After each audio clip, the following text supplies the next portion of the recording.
안녕하세요. 북두시민혁명군의 전영돈입니다. 이번 시간에는 총선 백서가 발행이 돼가지고 여러 가지로 말들이 많습니다. 북두시민혁명군도 총선을 지켜본 사람의 입장으로서 몇 가지 말씀을 드리려고 합니다. 자유우파의 대표인 국민의힘 당에서 지난 총선에 대한 백서를 발표하였습니다.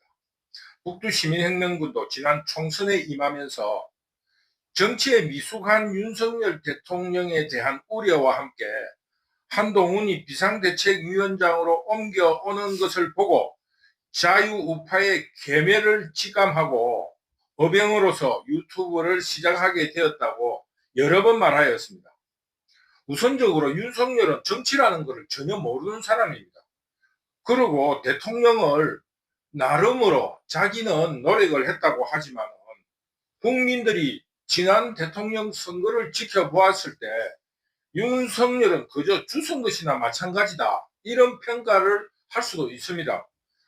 그러니 이것이 정치다 혹은 정치라는 개념조차 모르는 사람입니다.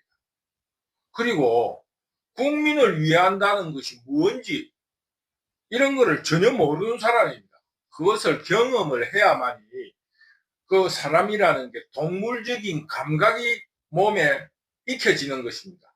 정치도 그런 동물적인 감각이 필요한데 윤석열은 그런 거에 대해서 전혀 익히고 배우지를 못한 사람입니다. 그런데다가 더구나 같은 검사로서 검찰의 부하 직원을 그 권력 대통령 밑에 또 부하로서 그 데리고 온다는 그 자체가 국민들이 그것을 수긍하겠는가 하는 굉장히 큰 의심을 북두시민혁명군도 가지고 있었습니다. 그런데 더 불행은 그 두 사람이 다 아무리 자기가 법무부 장관이 있고 뭐 어떻다 할지라도 검사라고 하면 이 사회의 갑 중의 갑입니다. 어쨌든지 간에 그런 사람이 지배당하는 사람의 마음을 조금도 이해하지 못합니다. 이런 입장에서 북두시민혁명군은 굉장히 우려를 했습니다. 국민들이 이걸 어떻게 받아들일까 말이야. 이 자체가 승리할 수 없는 구조예요. 쉽게 말하면 이 갑 중에 갑들인 사람이 밑에 얼로서 지배당하는 사람의 마음을 알지 못합니다. 그냥 얼로 쓰레기로 보는 그런 경향이 있습니다. 알게 모르게. 모든 인간이 그렇습니다. 뭐 자기는 아주 인류 보편의 인식을 가지고 있다고 하지만은 유유상종이고 팔은 안으로 굽게 되어 있습니다. 그러니 그런 게 공천에 그대로 반영이 된 겁니다. 쉽게 말하면 모험적인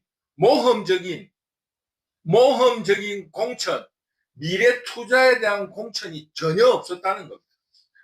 이런 필패 구조 속에서 출발했다는 것을 먼저 자유우파는 인식해야 됩니다. 그러니까 어떤 자유우파의 일부에서는 승리한 선거라고 이야기하는 사람도 있는 거예요. 왜? 출발이 필패였으니까. 그러면서도 그 둘은 똑같은 갑질을 해온 검사로서 부하, 상감, 부하 관계였던 그것을 그대로 옮겨왔는데 정치라는 수평 관계를 이루거나 의사결정에 있어서 어떠한 부처라든가 직장의 상하관계가 아니니까 끊임없이 갈등을 하는 거예요. 총선 끝날 때까지 갈등을 한 겁니다. 쉽게 말하면 공천을 취소하는 도태우 변호사 장해찬이를 그 공천에서 쫓아내는 그 순간까지도 갈등을 했다 이겁니다. 그런데 갈등하는 그 자체도 근본 문제이지만 갈등하는 이유 그것이 쉽게 말하면 지도부가 해야 될 갈등이 아니라는 겁니다. 뒷골목에 여자애들 소꿉장난 하다가 다투어가지고 한 사람 삐쳐가지고 집에 가버리는 그런 사사로운 일로 끊임없이 갈등한다 이겁니다. 그러면서 그 갈등도 자기들 나름으로 연출을 한다고 하는 게 너무 아슬아슬한 순간들이 너무 많았다 이겁니다. 지금 윤석열과 한동훈의 갈등하는 모습도 그때 그 모습과 하나도 다른 것이 없다. 똑같은 거예요. 지금 그 싸움의 갈등이 김건희에 대해서 특검을 할 건가 특별감찰관을 할 것인가에 대해서 서로 둘이서 합의를 보고 연출은 어떻게 해 나가자. 니는 역할이 이거고 니는 국합 나는 배드캅으로 역할을 분담을 해서 국민들을 설득해 나가면 될 거 아니겠어요. 근데 둘이서 그걸로 싸울 이유가 뭐가 있나 이거예요. 그 갈등이라는 게 갈 길이 정해져 있고 결론도 이미 어떻게 될 것이라는 게 정해져 있는데 보는 국민들만 불안하고 소모하는 것을 보고 실망과 실망을 하게 된다 이겁니다. 그 어떠한 근본적인 이유로 갈등을 하면은 국민들이 지켜볼 이유가 있는데 이거는 뭐 결과가 뻔해요. 근데 왜 이런 일을 자꾸 끊임없이 벌이냐 이겁니다. 선거 내내 벌리고 선거 끝난 지금도 그런 싸움을 하고 있다 이거예요.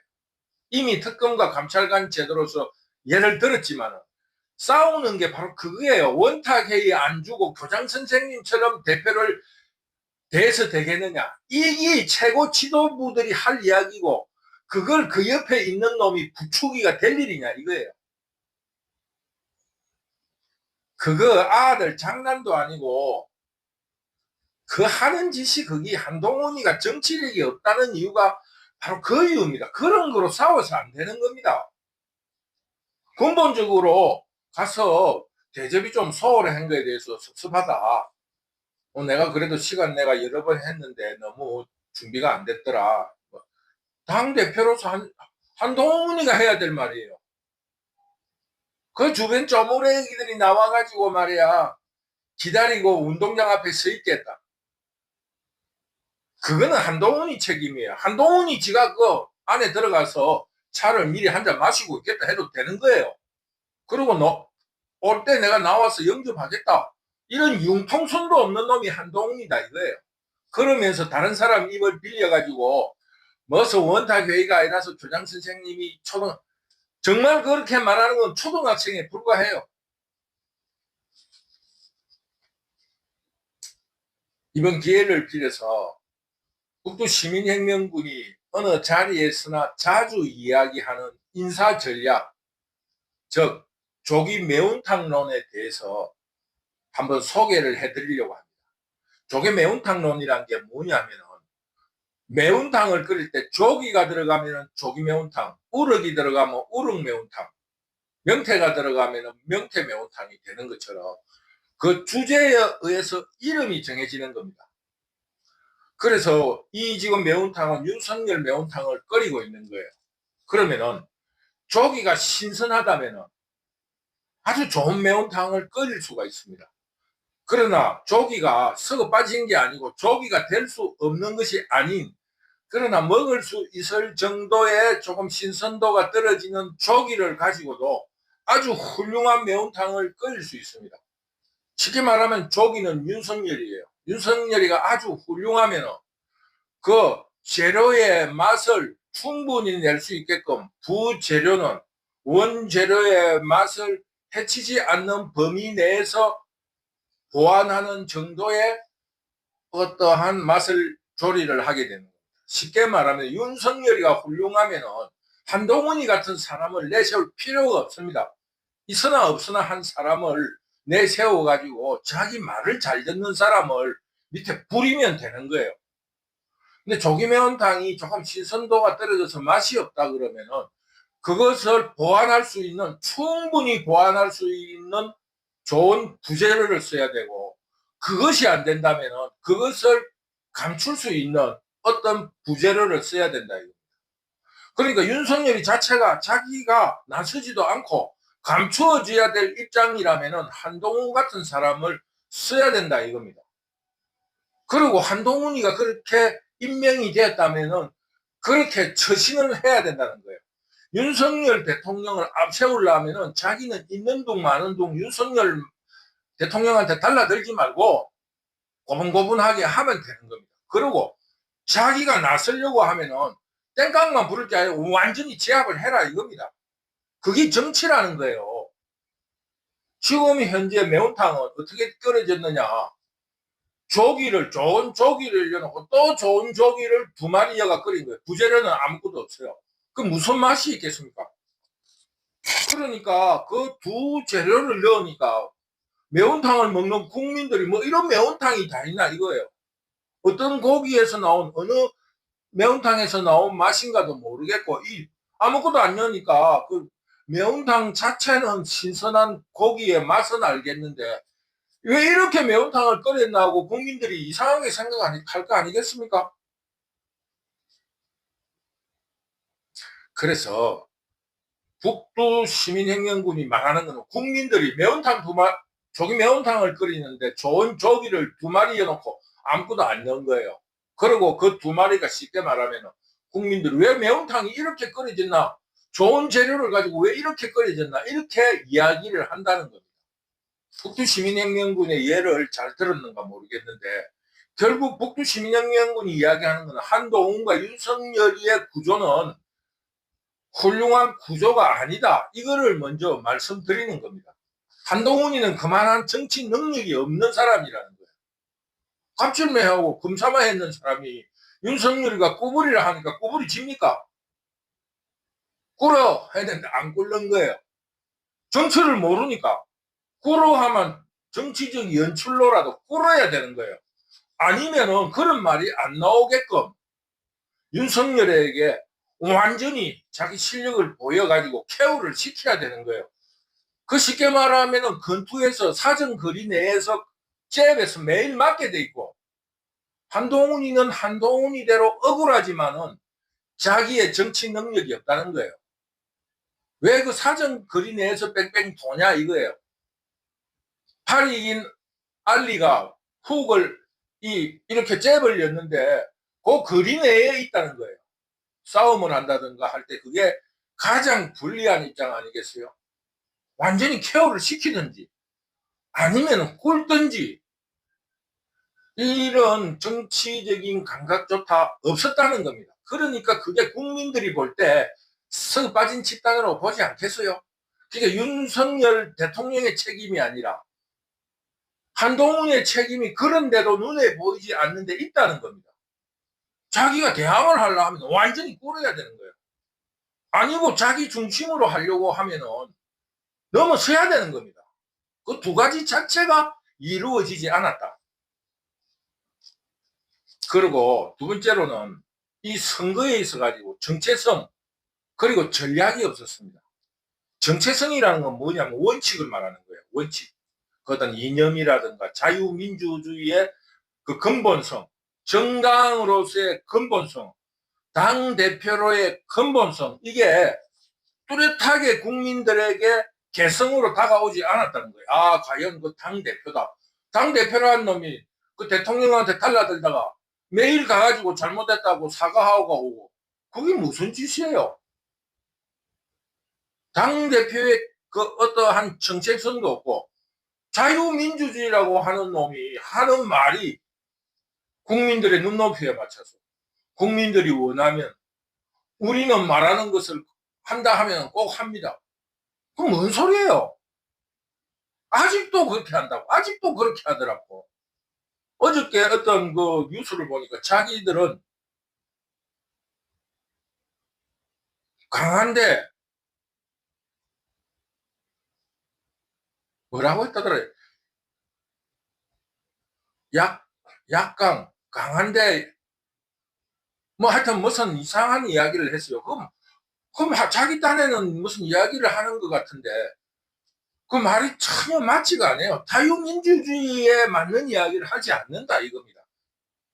그런데 더 안타까운 것은 그런 거를 그 그런 말을 기술적으로 전략적으로 전해줘야 될 거 아닙니까? 간단하게 말해서 이 설탕이 달다고 하면은 그 달다는 것을 그 온 국민한테 먹여줄 수 없으니까 이게 달다라는 거를 어떤 방식으로든지 전해줘야 될 거 아니냐 이거예요. 그 전해주는 기술이 전혀 없다. 뭐냐? 이게 달다는 것을 나를 믿으세요. 나는 절대 거짓말 시키는 사람이 아닙니다. 나는 진실만을 말하는 사람입니다. 더구나 약한 사람들에게는 더 진실을 말합니다. 뭐 이건 무슨 말이야? 그런 말을 안 하는 놈이 정치하는 놈 치고 그런 말을 안 하는 놈이 어디 있나 이겁니다. 그러니까 그 한동훈이는 그 정치의 개성이 맞지 않는 거 아니냐 이런 의심을 출발할 때부터 가진 거예요. 그러나 지금 세월이 지금 한 6개월이 흘렀는데도 그 학습이 되지가 않아요. 그게 잘난 사람 나르시즘의 대표적인 케이스다 이겁니다. 고쳐지지가 않아요.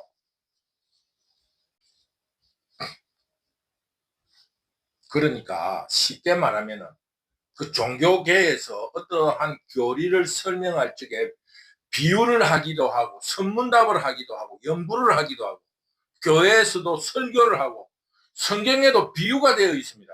왜? 그 사람들이 알아듣기 쉽게 하기 위해서. 그런 비유를 해야 될 거 아닙니까? 나는 국민의 눈높이에 그런 말 안 하는 사람이 어디 있냐 이거야. 국민의 뜻에 따르겠다고 말하지 않는 사람이 어디 있냐. 북두시민혁명이 안타까운 거는 그런 말을 하는 거예요. 그래서 한동훈이가 그런 미래적인 비전이라든가 메시지 혹은 상징을 이 국민들에게 전달하지 못한 것이 이번 총선의 두 번째 실패 원인이다 이렇게 생각합니다. 우리가 이 총선 과정에서 기억 남는 게 뭐예요? 한동훈이가 국민의 뜻에 따르겠다. 국민 눈높이로 하겠다. 우리는 한다 하면 한다. 이거는 연설이 인상적에 남아요. 너무 유치해가지고 그 상징이 됩니까 그게?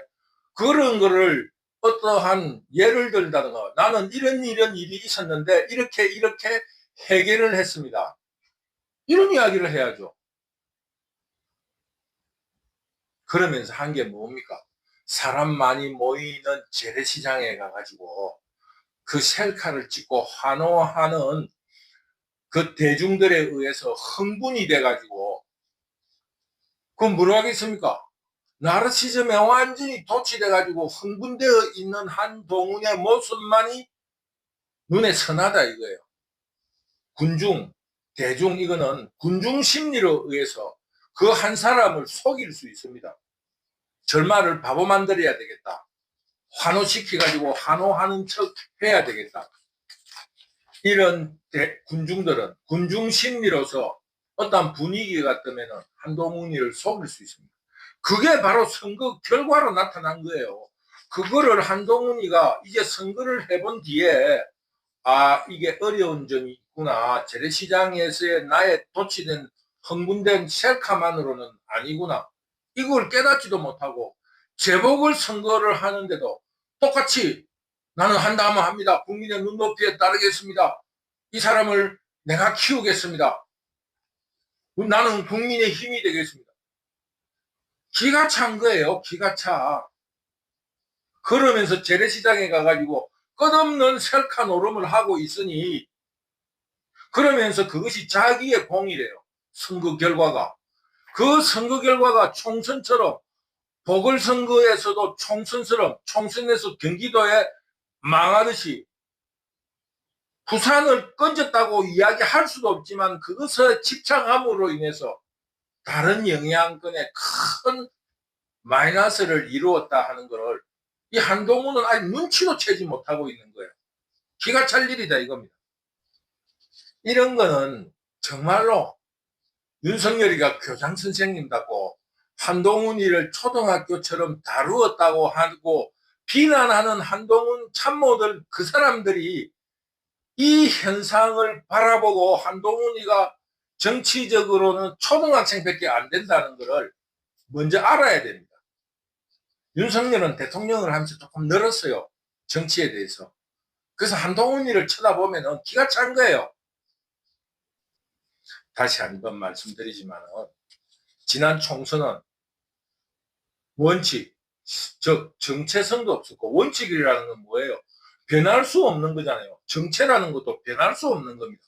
변할 수 없는 거는 변할 수 없는 거고, 기술은 이렇게도 하고 저렇게도 하고 이래 해보고 저래 해봐야 되는데, 거기는 원칙을 지키고 있어요. 국민의 눈높이. 그거는 바뀌도 됩니다. 이거 국민의 눈높이를 어떻게 국민들이 깨닫게 해주겠느냐에 대해서 고민은 전혀 없고, 국민의 뜻을 따르겠다. 국민의 뜻이 뭔데? 참으로 안타까운 일이 총선에서 있었다. 쉽게 말하면 인적 구성이 첫 번째로 잘못됐다. 한동훈과 윤석열은 맞는 궁합이 아니다.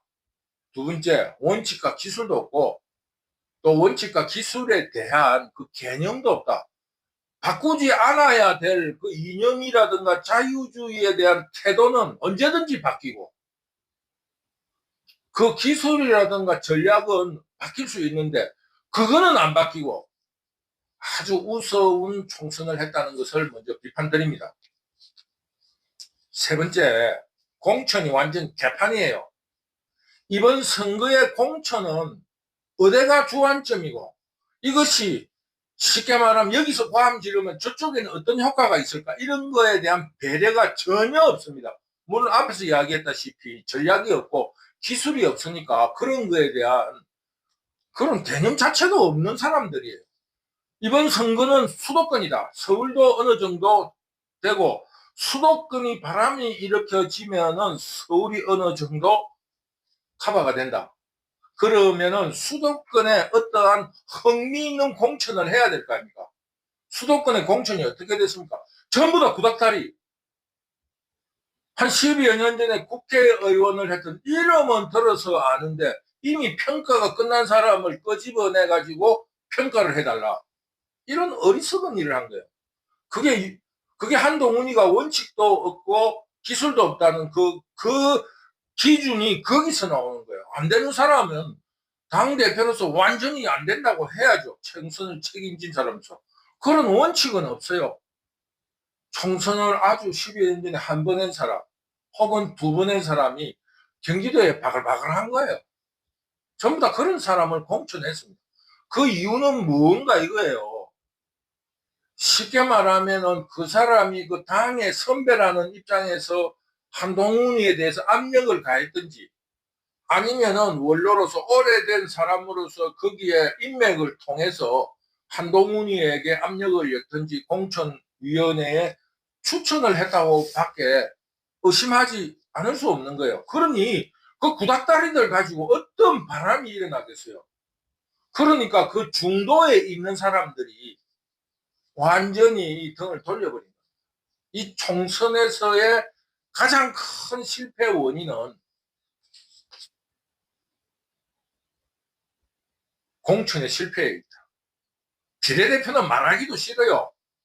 그냥 연고로 다인 거예요. 연고로. 아니, 사람 하나하나를 이야기할 수 있지만 쉽게 말하면 그 여성 이름 뭡니까? 한머식이라는 여성 의사. 그 무슨 정치의 공헌이고 무슨 정치에 물을 묵은 사람입니까? 하나갑이 조카. 그 하나갑이의 어떠한 국민의힘 당에 공헌을 해주겠다는 약속으로 공천을 준 거라고 생각하는데, 그렇게 영구적으로 공천을 하면서 국민에게 신선한 사람을 공천했다. 듣도 보도 못한, 정치에서 듣도 보도 못한 사람을 공천한 뒤에 우리는 신선한 공천을 했다고 들으다 보니까 10년 전에 공천 국회의원 한두 번 하고 국민의 평가로 받고 퇴출됐던 사람이 경기도에 다 있는. 그러니까 다 망한 거예요. 공천에 대해서 완전히 실패했다. 공천도 원칙도 없고 그 사람을 물리칠 기술도 없었던 거예요. 그건 누구 책임입니까? 그러면서 가장 원칙적인 사람을, 자유민주주의를 위해서 앞으로 미래의 비전이 가장 많은 젊은 그 인맥 없는 젊은 후보자들이 경선을 통해서, 그 원칙인 경선을 통해서 공천이 됐는데, 그 상대편인 그 사람들이 이관계로서 그 두 사람을 비판을 하면서 물리치라니까 재판도 없이 사형 선고를 내린 게 아니고 사형 집행을 해버렸어요. 이틀 만에. 그러면은 지금 투표를 하러 갈 사람의 입장에서, 국민들의 입장에서 지금 공천 자체에도 아무 죄가 없는 사람을 저기에서 비판한다고 재판도 안 하고 당대표라는 사람이 선고도 안 하고 바로 사형 집행을 해버렸어요. 그러니 이런 무책임한 일을 벌이니까 그 노원구의 장일이라는 그 사람은 거기 가서 분신소동을 벌인 거 아닙니까? 그 사람이 공천을 받을 수 있는 자격이 크게 있다고 생각하지는 않아요. 그러나 그 사람들을 설득시켜서 말을 못하게 해야 되잖아요. 그 사람들이 설득이 안 되니까 그런 일을 벌이는 거 아닙니까? 이거 자체도 폐인에 들어간다 이거예요. 완전 개판이다 하는 거를 국민들에게 인식시키 준 것이다 이겁니다. 공천 과정에서 그런데 내가 당선시킨 사람은 저 사람들이 당선시켰다 해도 당선 정도 째버릴 놈들이야. 이렇게 인식 안 하겠습니까? 아무 원칙이 없어. 당선시킨 사람도 자기 기분에 안 든다고 공천 취소해가지고 재판 붙일 놈이라는 인식이 되는 거예요. 한동훈이가 그렇게 처신을 했다 이겁니다. 굉장히 강직한 검사같이 원칙을 지키는 것 같은데 굉장히 이기적이고 기회주의적이었다는 겁니다.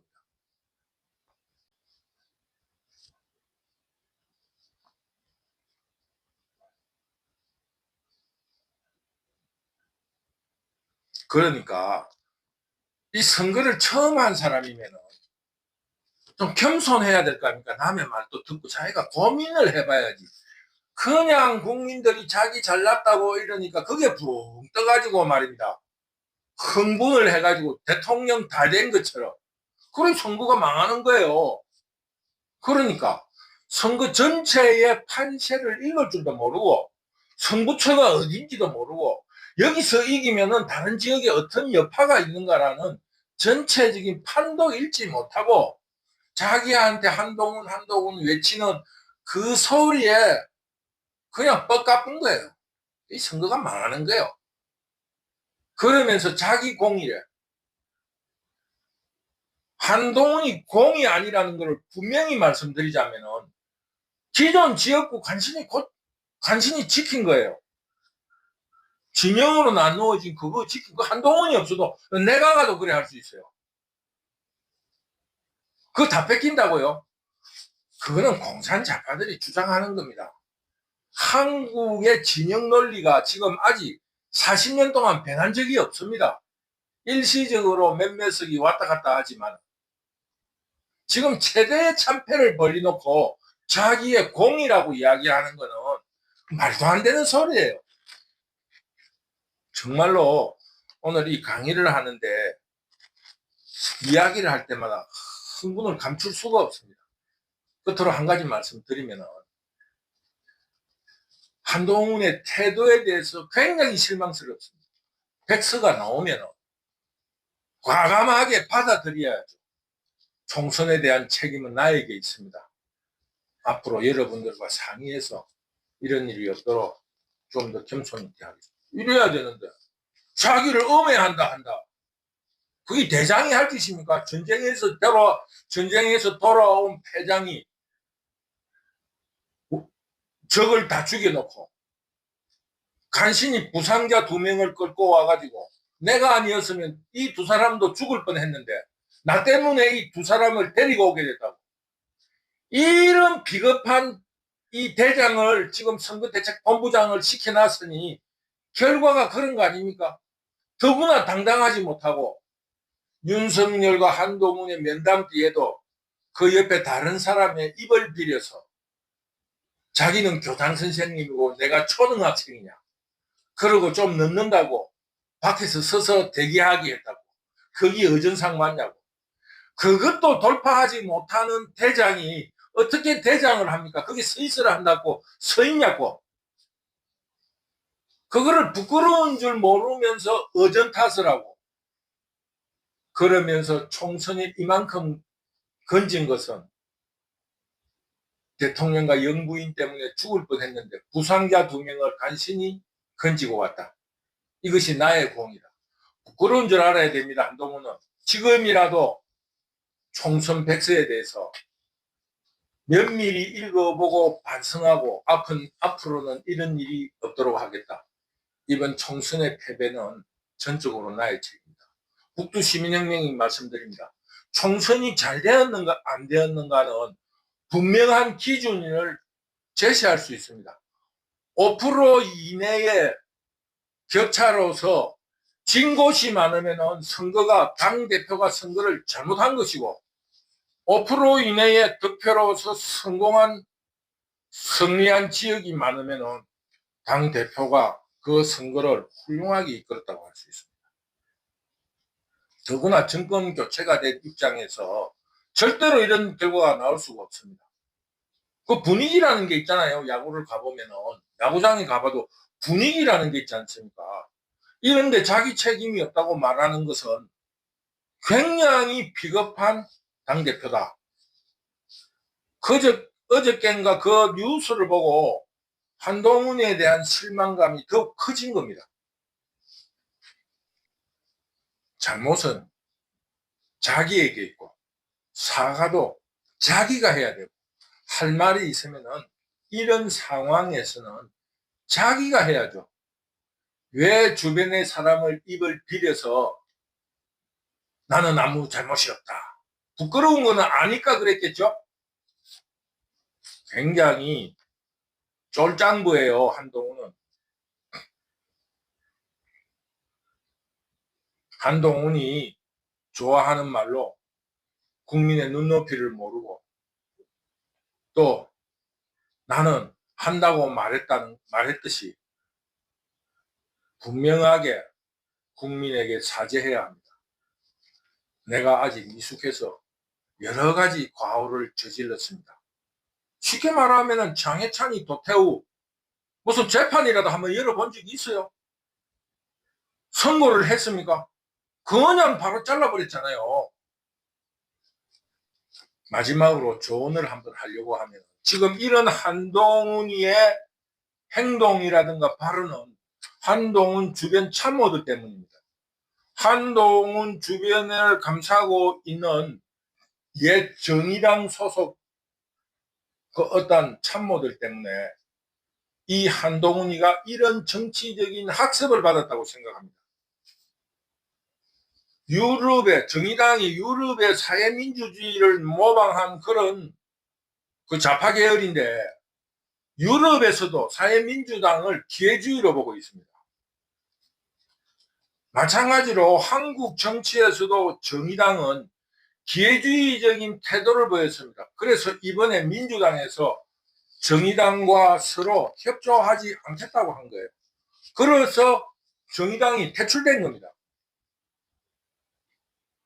그런데 갈 곳을 잃은 철새들이 한동훈 옆에서 우리 정의당을 지지하는 세력들을 기존의 국민의힘당 지지층 플러스 3인당이 그 좌파 계열의 우측이거든요. 그러니 접점은 있어요. 지금 현재 왜냐하면은 그 자유민주정당도 조금 좌파로 많이 왔잖아요. 뭐 국민복지라든가 이런 게 있으니까 두 진영이 접점이 있을 수 있는 겁니다. 이론적으로는. 그러나 그들이 기회주의적이라는 것 때문에 그런 일이 일어나는 거예요. 그러니까 지금 현재 한동훈이가 책임을 지지 않겠다고 이야기하는 그런 태도는 그 정의당의 주변 참모들이 그렇게 조언하기 때문이라고 보는 거예요. 그 정의당 소속의 그 참모들은 본성적으로 기회주의자들이에요. 그 정의당의 정체성이 기회주의라는 겁니다. 이쪽에서 이야기하면 좌파로 가고 이쪽에 유리하면 우파를 지지하는 게 3인 계열입니다. 본래가.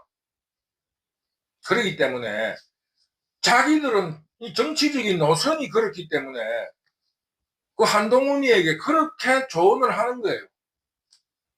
그러면서 그 사람들이 지금 현재 북두시민혁명군이 악평을 하면은 그 사람들이 어떤 정책이라든가 정치적인 철학이라든가 정치의 가치를 논리적으로 가지고 있는 사람이 아닙니다. 그냥 입으로 주댕이로 낚시를 하는 사람이에요. 걸리면 되고 안 걸리면 할 수 없고 그런데 그 말재주가 있다 보니까 그 언론에 패널로서 참여하면서 아주 무비판적으로 아무 책임 없이 남을 비판하고 헐뜯고 시기닥거리고, 그러니까 재미가 있고 언론을 통해 나오니까 유명 인사가 돼가지고 몸값이 올라간 거예요. 그러면서 그 사람들이 늘은 거는 뭡니까? 남을 맹목적으로 헐뜯고, 그리고 그런 걸로서 국민들이나 대중들을 낚시를 하고, 또 그 어떤 비판하는 거나 비난하는 사람들이 항의를 하면 그 받아치기에 대해서 능한 아무런 정치적인 논리나 철학이나 가치가 없는 사람이에요. 그러니까 그 사람들의 주장이나 책을 읽어보면 아무 논리적이라든가 쉽게 말하면 끈데기가 없습니다. 그냥 표출이지. 우리가 쉽게 말하면 정치에서 평등을 하자 이러면 평등에 대해서 실질적인 내용이 있어야 될 거 아닙니까? 지금 한동훈의 업법하고 지금 그 패널들의 업법하고 똑같다는 거예요. 국민의 눈높이. 뭐가 국민의 눈높이입니까? 그 내용을 말해보라고. 참 아직도 국민의 눈높이 하는 걸 보면 기가 찰 노릇이에요. 그러니까 이번 총선을 총평을 하자면 한동훈이 주변의 참모들 원칙도 없고 기술도 없고, 그 왜 그렇습니까? 논리성이 없는 거예요. 그렇다 보니까 그 주변 놈들이 전부 다 정의당 이런 소속에 있으면서 기회주의적으로 여기 가면 여하고 저 가면 여 말하고, 남이 이렇게 하면 이렇게 대치고, 남이 무슨 말을 하면 대치기를 해가지고 비판만 하고 말이야. 말장난만 하다 보니까 이런 꼴이 났다. 한동훈이 정말로 책임을 통감하고 사과하고 또 반성하는 그런 기회로 삼아야 된다. 지금 총선 백서가 이 정도로 나온 것만 해도 굉장히 점잖게 한동훈의 입장을 살려준 그런 백서다. 이렇게 한동훈은 바라보고 스스로를 반성하는 기회를 가지기 바랍니다. 우리 자유우파 그리고 북두시민혁명군은 한동훈을 내치자는 뜻이 아닙니다. 한동훈이 반성해야 된다. 그리고 공부해라. 공부라는 게 책으로 공부하라는 게 아니고, 사람을 하나를 만나더라도 그 만난 뒤에 집에 들어가면서 곰곰이 곱씹어봐라. 왜 저 사람이 재래시장에서 나에게 셀카를 찍자고 했을까? 내가 잘나서 그럴까? 내가 말을 잘해서 그랬을까? 아니면 주변에서 욱삭욱삭 하니까 걔들도 군중심리에서 들떠서 사진을 찍어달라고 했는가? 이런 여러 가지 이유가 있는 거예요. 그냥 막무가내로 들뜨지 마세요. 오늘은 그 국민의힘당 총선 백서에 대해서 구체적인 내용은 내가 언론으로서 찾아볼 만큼 찾아본 뒤로 이야기를 했습니다만, 더 엄밀한 부분도 한번 찾아서 읽어보고 싶어요. 북두시민혁명군은 이번 총선에 대해서 아주 실망한 사람이었고, 그 어병으로서 국민의힘 당에 조그만 힘이라도 도움을 주기 위해서 굉장히 두둔한 강의를 많이 했습니다. 내 속뜻하고 다르게. 그러나 이번에 어저께 한동훈의 주변에 입을 빌려서 나의 책임이 아니다라고 말을 했다는 것을 듣고 붕괴한 겁니다. 한동훈의 실책은 그것뿐만이 아닙니다. 그 결과가 다 나와 있는 거예요. 앞에서 말했듯이 5% 이내에 진 지역구가 말하면 그 선거 대장이 무조건 잘못한 거예요. 오늘은 총선 백서에 대해서 북두시민혁명군의 분함, 그리고 미숙에 대해서, 당대표의 미숙에 대해서 한번 마음껏 고함을 한번 질렀습니다. 끝으로 다시 부탁드리고 싶은 것은, 한동훈은 윤석열 대통령에 대해서 그 거리를 정확하게 해달라는 겁니다. 윤석열이를 이기려고 하면 완전히 넘어서세요. 싸움하지 말고 다른 대책으로 당을 하나 만들어 나가든지 뭘 해라 이거예요. 왜 넘어서지도 못하면서 깔짝거리고 주변 보는 사람들을 피곤하고 불안하게 만드냐 이겁니다. 그리고 당대표로서 2인자로서 꿇어 앉으려면 완전히 꿇어 앉으세요. 왜 그래 거리를 그래 두고 있냐 이거예요. 자기한테도 결코 좋은 그런 거리 스탠스를 하더라고 정치판에서. 왜 그런 거리를 두냐 이거예요. 그리고 그 주변 참모들의 기회주의적인 속성 이렇게 저렇게 말로 변명을 하면서 빠져나가는 그런 버릇을 고치세요. 그것을 배우지 마세요.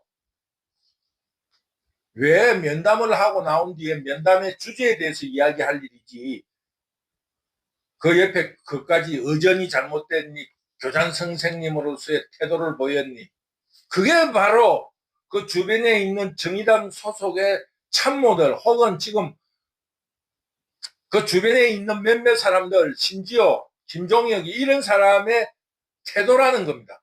정정당당하게 이야기를 해야지. 당대표가 하는 꼴이 그게 뭐예요? 너무나 분노해서 한 번 더 강조하고 말았습니다. 북두시민혁명군 유튜브를 사랑해 주시고 또 응원해 주셔가지고 한 7개월 만에 가이드라인을 넘어설 것 같아요. 너무나 영광스럽습니다. 혼자서 맨땅에서 헤딩하는 마음으로 시작했는데 어떤 광고도 없이 오로지 이 자유우파, 자유민주주의를 건져내야 되겠다는 그 정의감과 용기 하나로 오늘까지 달려왔습니다. 늘 응원해 주셔서 감사합니다. 감사합니다.